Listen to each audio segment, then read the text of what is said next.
Hello and welcome to the Billion Dollar Broker podcast. My name is Ross Lacane.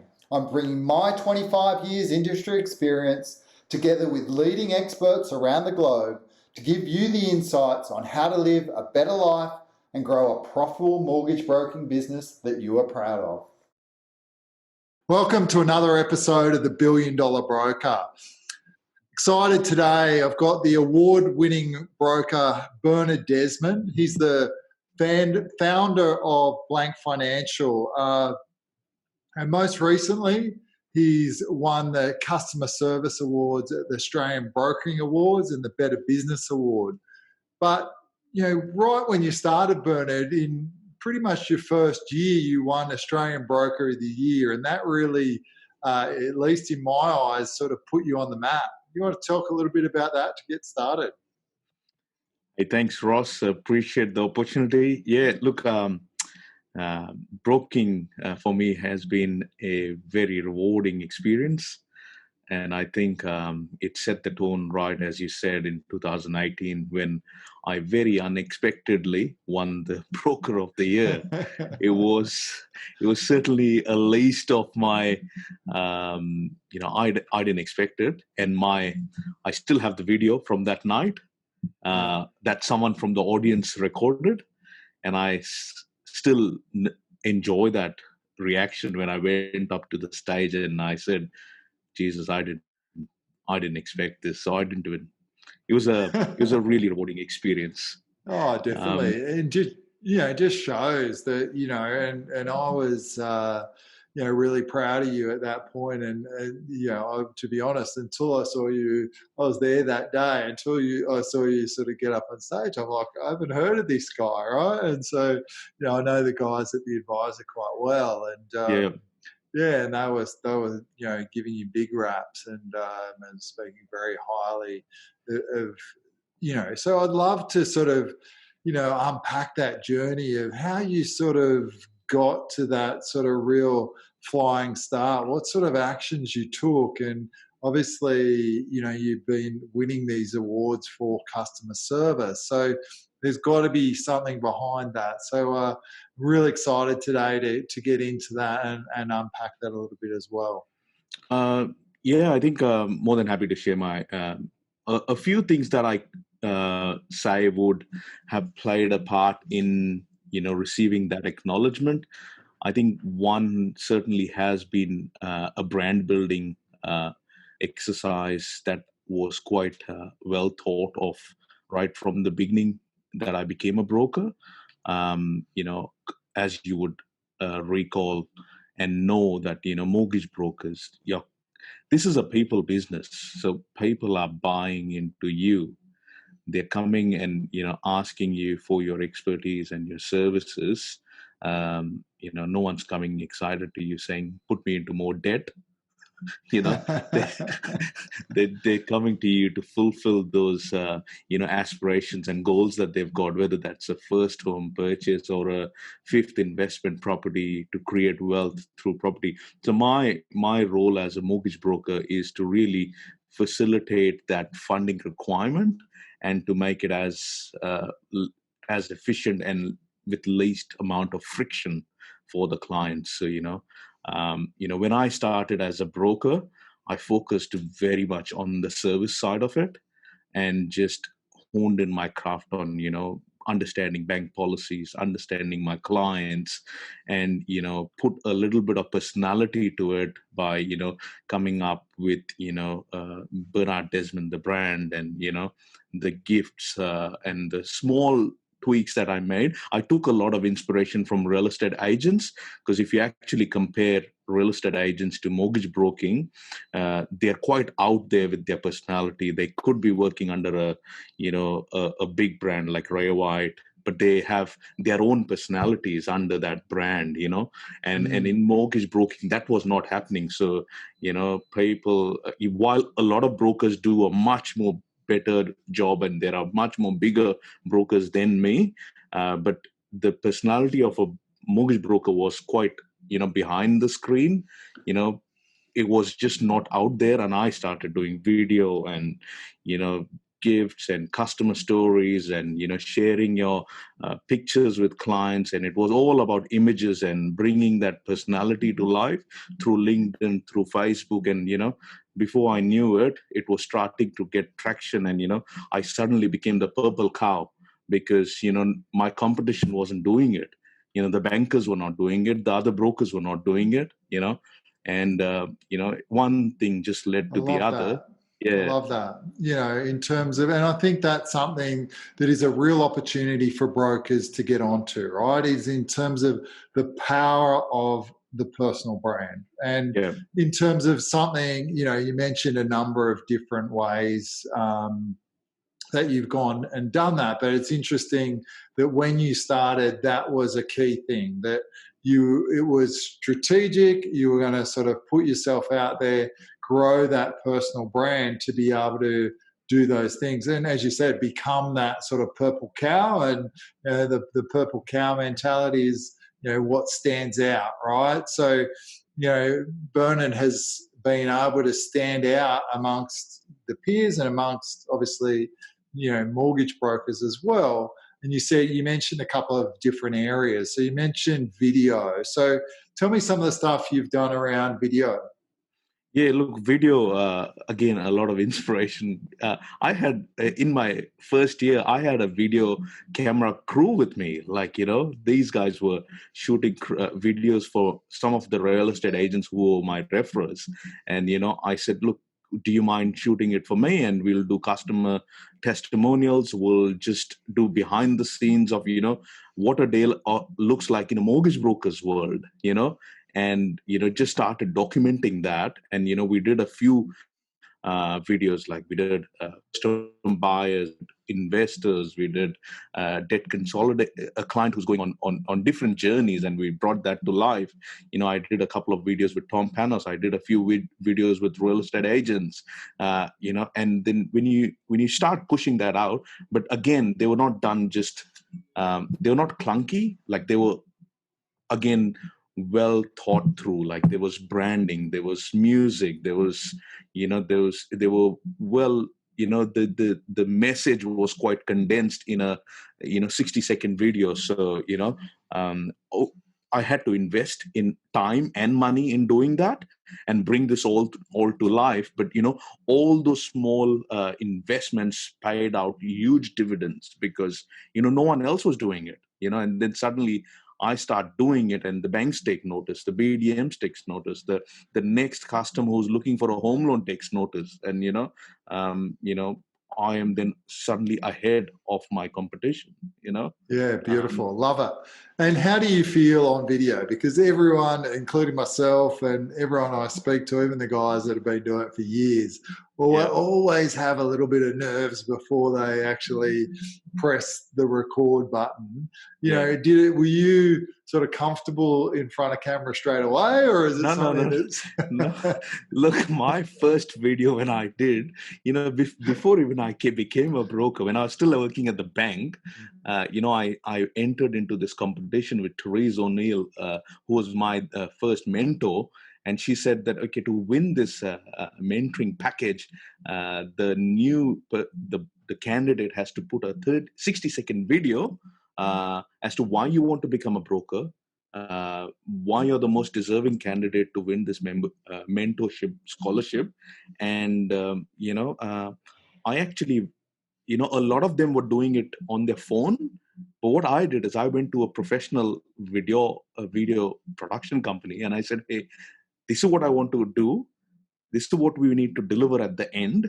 And I did it a few times, and I was sweating bullets. Like, that video is still there with me. If you check on YouTube, that video is still there on my profile, and you can see I've got sweat over here.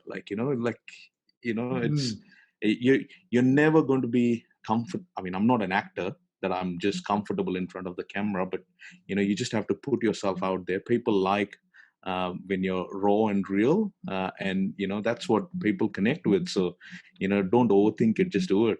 You'll get feedback. Definitely. Such a great strategy, because you don't need any fancy funnels or anything like that. You're putting yourself out. It's one of the benefits in this day and age that we can use video technology, and not only for social media. I've got a lot of brokers using it just throughout the home loan transaction because, email, it doesn't get the cut through. It's not different. There's no point of difference, but just sending a video, through the process, or if you're busy and your staff member books that initial appointment, when you're sort of out of your appointments in that afternoon, g'day, it's Ross Lacane here. Thanks for your inquiry. Really appreciated you reaching out. Really looking forward, to our appointment on Wednesday. Can't wait to meet you. Thanks, Ross. Right? Just something so simple, but it's just the impact that it has compared to, an email or boring email, and it's something different that can differentiate. So massive opportunity. Because what you're saying is, Ross, and that's what has happened with me. Like, my client is always comparing their current experience with me to a previous banker or a previous broker, if they've used that service. And if they've not used that service before and they're a first-time buyer, then suddenly they're used to this level of service, and then they start talking to their friends and family at a barbecue or wherever, and you're just setting the benchmark so high that you're creating a tribe that's got your vibe. Then it just gets you that cut through. That little things. Like how a lead coming in. Like how quickly are you getting onto that lead? How are you booking an appointment? Like I use Calendly. I just sent a link, and the client is getting the whole experience of like they're in control of it. And they're booking a time, but it's actually it's quite well thought of, and that whole appointment is been locked in. That's a great point. It's something that I use as well. And for those of you that aren't using an app like Calendly, what Calendly can do is it gets the client to have access to your calendar directly, so they can book in a time. They can put in their phone number to get a text reminder. So it sends an automatic reminder, and you can even set it up if you're on the higher plan, so they get reminders, and you can send a number of different reminders, one 24 hours, one 1 hour before. And it also can provide the Zoom link if you're doing Zoom appointments, right? So all this stuff gets scheduled automatically. So it's such a good time-saving hack if you're not using something like Bernard mentioned, to definitely put that into your process for sure. And so that's just one. And it's not expensive. Like it's $10 a month. You can have the whole branding on it. And it's just a better user customer experience. Oh, definitely. And it saves you going back and forth trying to work out a time, especially if you're a busy broker, and that time might not be available when they come to book your appointment that you've sent in the original email. So really, really good. So that's just one example. So we started at lead, and in terms of going back, speed to contact is really, really important. It's the most important. Yeah. It's definitely the most important. Like your client is not going to, they've got a need. You want to get onto it sooner than later. Definitely. And you play in the real estate agent space in terms of, I know you get a lot of referrals from real estate agents, and I compare those leads to ice, right? Because not like an accountant or not like a financial planner, or where, they've got really trusting relationships. Quite often, they might have a conversation with a real estate agent, and, if you don't get onto that lead as quickly as possible, then again, it's like ice, it'll melt and you'll lose it, right? So I think, especially in your space that you're playing in, that's massive, isn't it? No, 100%. Speed to contact is very important for two reasons. One, the customer has just been recommended and they are expecting your call. Second, it also shows to them that how prompt you are, and it also gives you an opportunity to showcase to your referral partner how quickly you're making contact, and moving that and nurturing that to an actual transaction. So if you do that consistently, you will win. Yeah, definitely. So let's keep moving on in terms of that. So what sort of communication then would you provide back to the agent Yeah. after? Yeah. So look, different agents function differently. So like, again, it all goes back to, we're in the people business and we're all different. So, it's just about knowing your referral partner and knowing how does Ross as a referrer like me to communicate? Is he's more of a text person? I'll send him a text. Hey, spoke to John. This is where I'm at, if it's more time sensitive and it's an urgent deal which has already got an extension, then I'll probably pick up the phone and assure them that, I'm on to it, we're moving it, we've got the client's commitment and getting things moving. Because at the end of the day, they're trying to also manage a vendor's expectation. They're trying to protect their commission through that transaction. So you got to be able to add value to them in whatever way keeps their mind at ease that we've got this for them. So text, mobile, email very rarely. Like agents are not very email people. They're not sitting and reading emails. So for me, the most important thing is how can I make this easy for my client? And my clients there are three different kind of clients. One is the actual customer, second is the referral partner, third is the bank. These are my three clients. When it comes to a client, it's how do they want to be communicated? If it is text, it's text. If it's phone calls, it's phone calls. With the bank, everything's documented.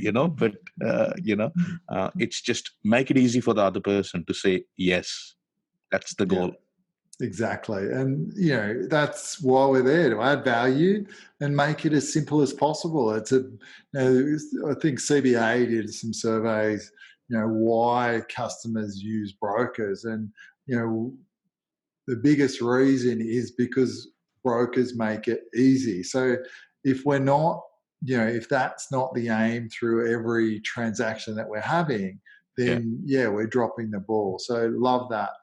So let's move on from your process so we can give, the listeners a really good understanding of, what sets you apart around customer service. So that's the initial contact. So what do you think the other important things that you do throughout the process that, really add value to the clients and separate you from your competitors?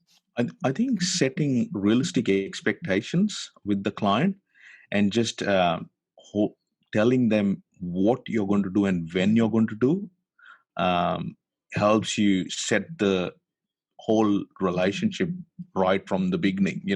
So if it's if you're placing the business with a particular bank and they're going to take 20 days to pick up the file and you're working with a 14-day finance clause, you just have to be right with the client and set the expectations right. Definitely. I see that so much, Bernard. It's, it causes brokers so much angst, so much stress because they, overpromise and then underdeliver, right? Yeah. Where it should be the other way around.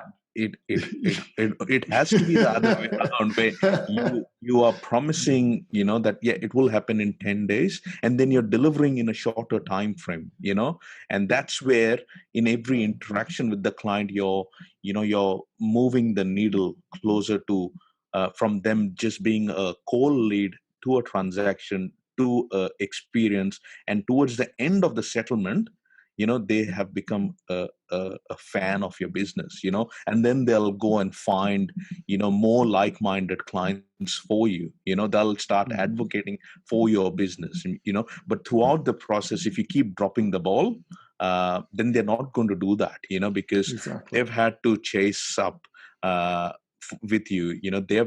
they're asking you for, hey, where's my loan? Where's the deal? Have you submitted? Have you done? So we use a lot of push technology. Like my aggregator CRM's got the capability that, every time I move the deal from a lead to a fact find to an actual next stage, the client gets notified, and we are obviously telling them that, okay, this is where we are at, and keeping on meeting their expectations and showing them.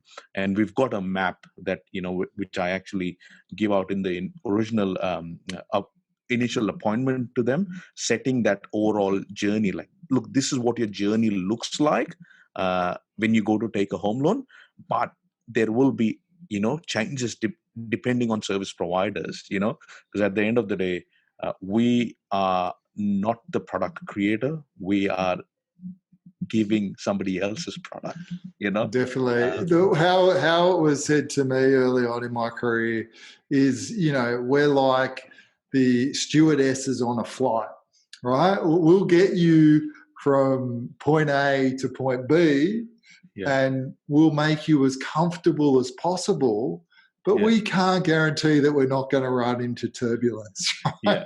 And think of the turbulence we've been going through with the banks over the last, 12 months. And then obviously prior to that with Royal Commission and a number of different things. But so I think I love that. So you do the map and you say, this is the expectations, but hey, bear with me. There could be some turbulence along the way. And all throughout that process, we are telling them that, hey, we are here to help. So if you ever, no questions, stupid question, because you've not done it. As a broker, I can't expect the client to understand and know everything. If they are a first-time buyer, they've never done it before, So for me, it might be a silly question, but for them, it's the first time. So they are actually counting on you to guide them through that process. So, hey, if you just are feeling overwhelmed or you're just feeling anxious about your pre-approval, just reach out, talk to us. I deal with so many varied clients, first-time buyers, professional investors, blue-collar workers who have not so much understanding of finances. Everyone's levels are different. So it's just my job to take them on that journey and make sure that they feel comforted that we are here to do the right thing by them. Beautiful. I love that focus. And it's quite often, and even sometimes as we get more experienced, we become, sometimes we become more like a doctor, right? Rather than talking people through the process like you're doing, we become very prescriptive because we've done it for so many years. We know what the best thing is. We'll just go ahead and do it. With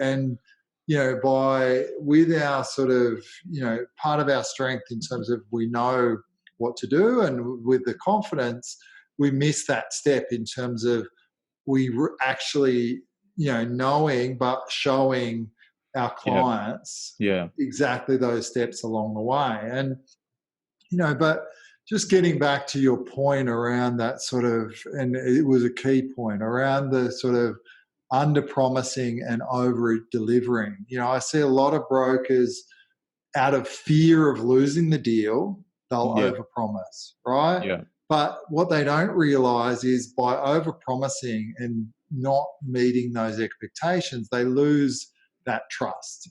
And, for a client to continue to do business with you and do repeat business, then they need that. And, from one client, the value of one client that refers someone to you every year. And, in speaking to you now, a lot of your business is coming from referrals, right? In terms of, you said you haven't had to do a lot of prospecting in the last few months because you've just got a stream of customers coming in, which is every broker's dream, isn't it? To have that stream of referrals. But if you don't under promise and over deliver, and as you said, do what you say you're going to do every step of the process, then you're very unlikely to get those future referrals or repeat business because you've, quite often you've overpromised, and you've actually let the client's expectations down. So yes, you've got them there,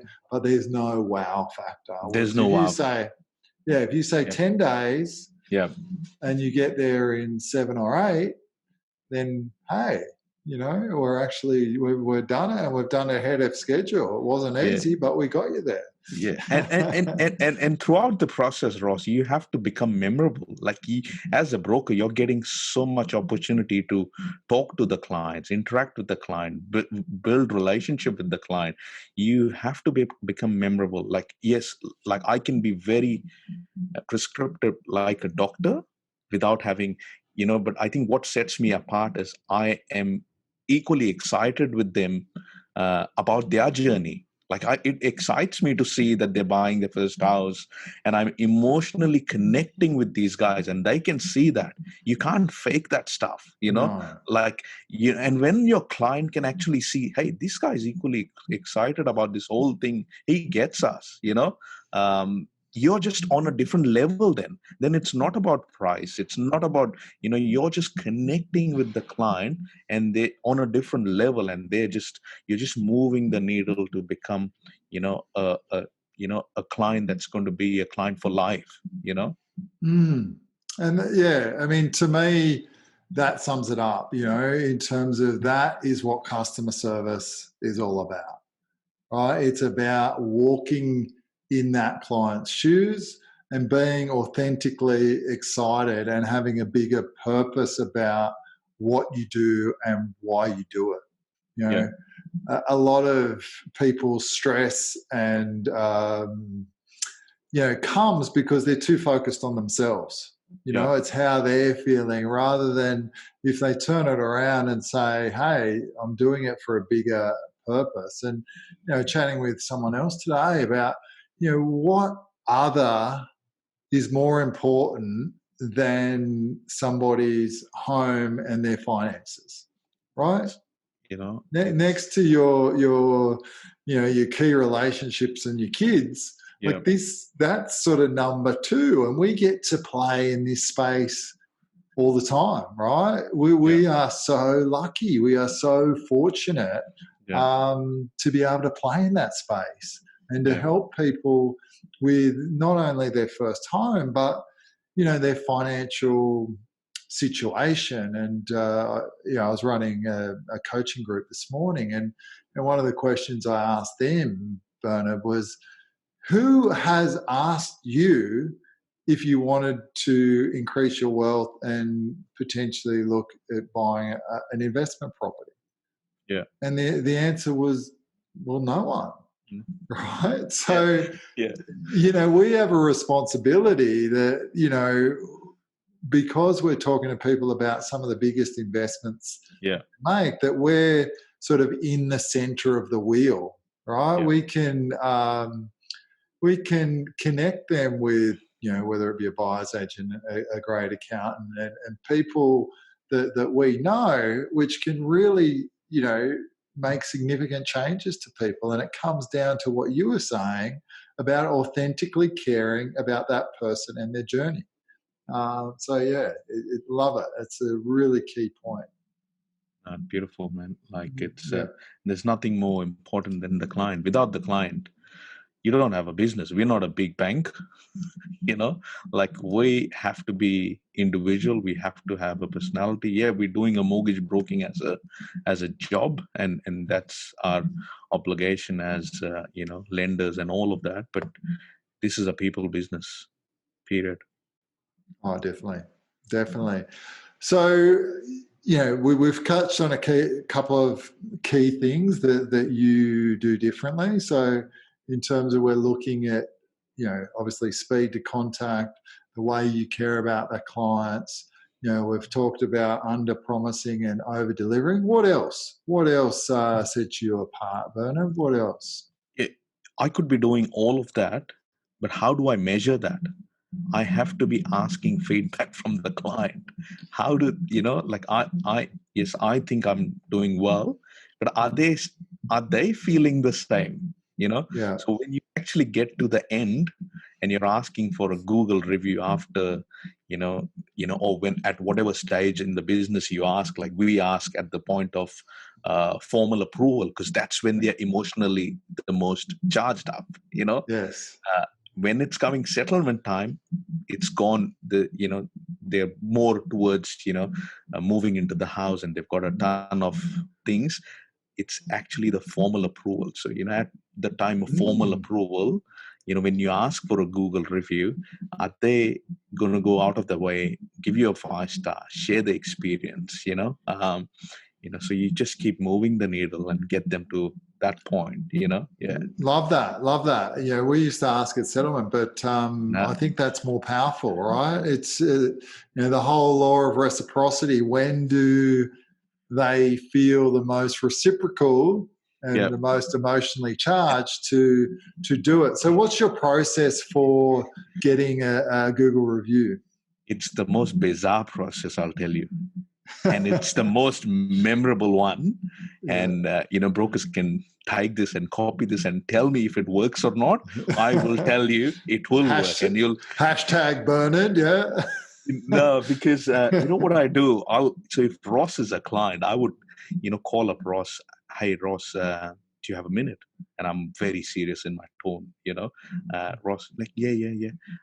Look, I've just got an update from the bank. Unfortunately, I don't have good news. And I'll just pause. I've got great news, man. I don't have good news, but I've got great news. And then, you start to, you can't do that with everyone. So if a client, you haven't been able to break that ice and you're very, just, work and, very formal, don't try it on them. You need to be able to connect with the client throughout the journey. And then you do this, and they'll always remember. And at that point, you deliver the good news, you deliver the great news. And then you follow that up with a Google review, and you ask the client's buy-in that, hey, sending you the formal, there's a quick link. Would you mind sharing your feedback so that, because, in today's market, this is the best compliment that you can give, because other buyers are reading your feedback and, then wanting to do business with us. Ask them whether you can share that review and tag them in it, and, if you're connected with the client on LinkedIn, then you take that review, tag them in it, and you're going into their network then, So, if they've got 2,000 connections in their LinkedIn, and they're saying that, hey, Ross has just bought a house, and, he's got this great, awesome experience through this broker called Bernard. Okay, we're looking for it. Our experience is not so great. Let's get to this guy, So it's all about just, those little things, how you do it, when you do it.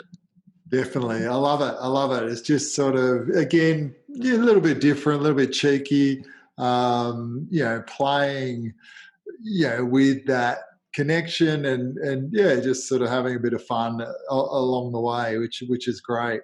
So formal approval, we get the reviews, and then obviously it goes through your settlement process. Yep. But tell us about what you do, because I was quite impressed what I saw you do at settlement for your clients. I want to talk a little bit about that as well. Yeah. Look, these days, obviously, I can't personally deliver those settlement gifts.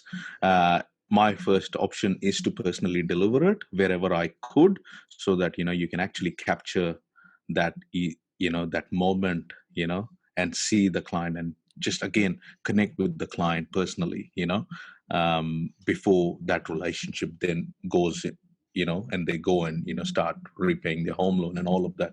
Right now we send them by post, so I'll just send a note to the service provider that I use, and they'll actually execute that for me, get it delivered.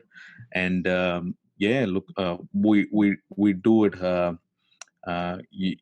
You've got settlement gifts at the point of settlement, and then there is obviously a retention strategy after that, where you are making contact with the client, 6 months and 12 months to, now the transaction is done, but, you're wanting to be a broker for the life of the loan, not just at the point of sale, so you just want to be upfront, top of mind, um, give them something that's relevant to them, so that they feel proud to showcase it, and it just becomes again a talking point. Like some of the settlement gifts that we've given, it's not heavily branded. You will never see a loan word or a home loan on it. It's got branding on it, but it's more. Previously, I used to do my personal branding, just the initials. Now I've got blank, and it's quite quirky, and so it just becomes And another point. what's currently in your, because I remember seeing your box a while ago. Yeah. What's in the magic box at the moment? You need to become a client to get the magic box. But Mate, I've probably got a few loans that need to be refinanced. But look, I mean, there is, because I tried a few things like till I got to this point. Prior to that, I was trying chocolates, I was trying flowers, I've even tried pizza delivery, I've tried beer bottles, like foodie tickets, but they've all got a shelf life, or the experience is over after it's used, and then I've come up with this now, where it's more of a it's been a hit with all clients. It's kind of a wine bundle, so with a cheese platter, 2 wine glasses, a very classy cheese board, and so you'll see that in every Australian household, but again, connect with the client. I mean, if your client is not a wine drinker, there's no point giving it to them. They're not going to show. If your client's into whiskeys, you need to do something of that sort. If your client's not into alcohol, you need to do something coffee related. There is not just one fit that fits all. You just have to. So it's part of my fact find in understanding. Yeah. So what's the client into? And it's sometimes. And most clients will just ask, "Hey, why are you asking this question?" Like, it's quite. So what is the question in the fact find?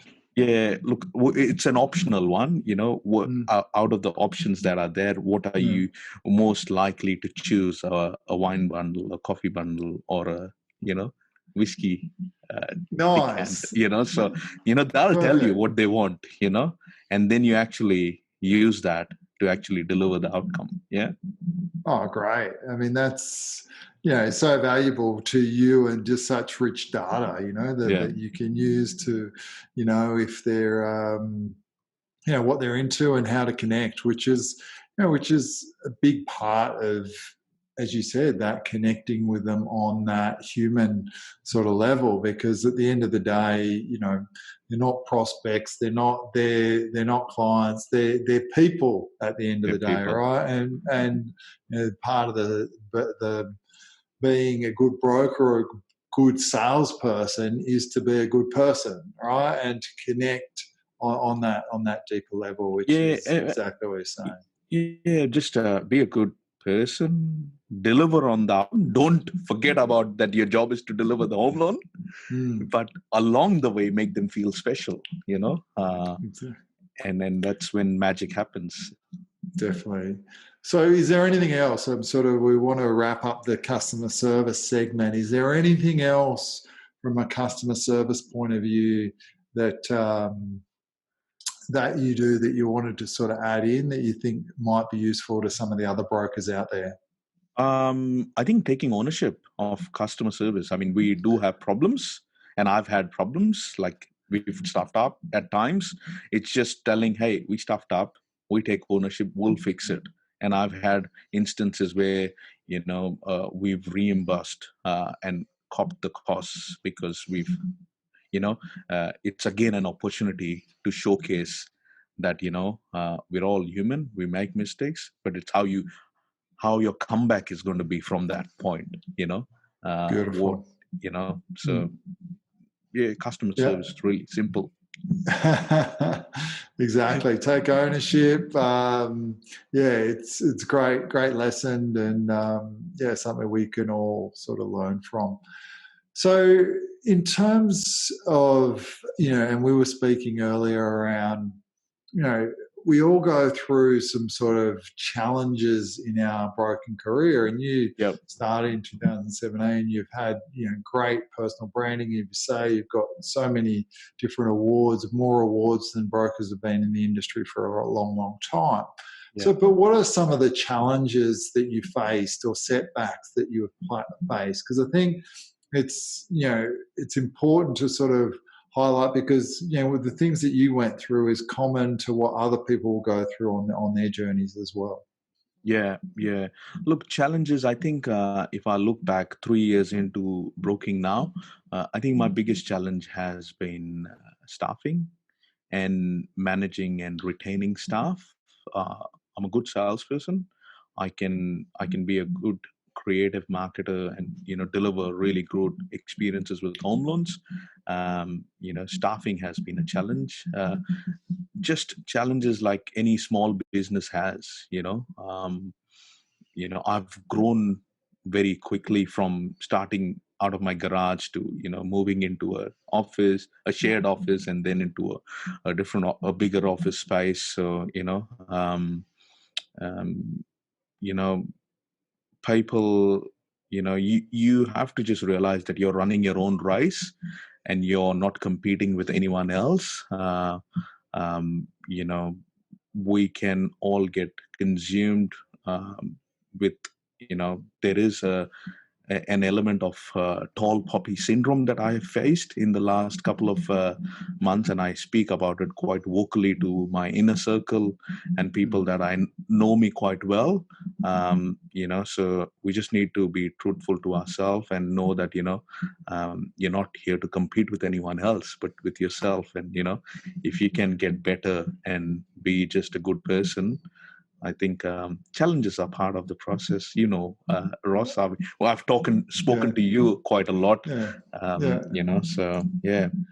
Definitely, definitely. And I love that point about competition. Like, why do we not stay in our own lane? Why do we always feel the need to look over our shoulder? And, and as you're saying, you've got people sort of from having tall poppy syndrome, where they're not only just staying in their own lane, but they want to actually, they don't fully understand what you're doing, because they don't understand how you're personally branding and what that means to your personal success, but see it as something that they almost need to pull down. Like, that part of the business, just doesn't get me. And you know what I'm like, I'm abundant, I give abundantly, and share these and do these types of podcasts to really help others. And you've given so much today, that the brokers can, definitely use and take away. So definitely the opposite to being a tall poppy, that's for sure.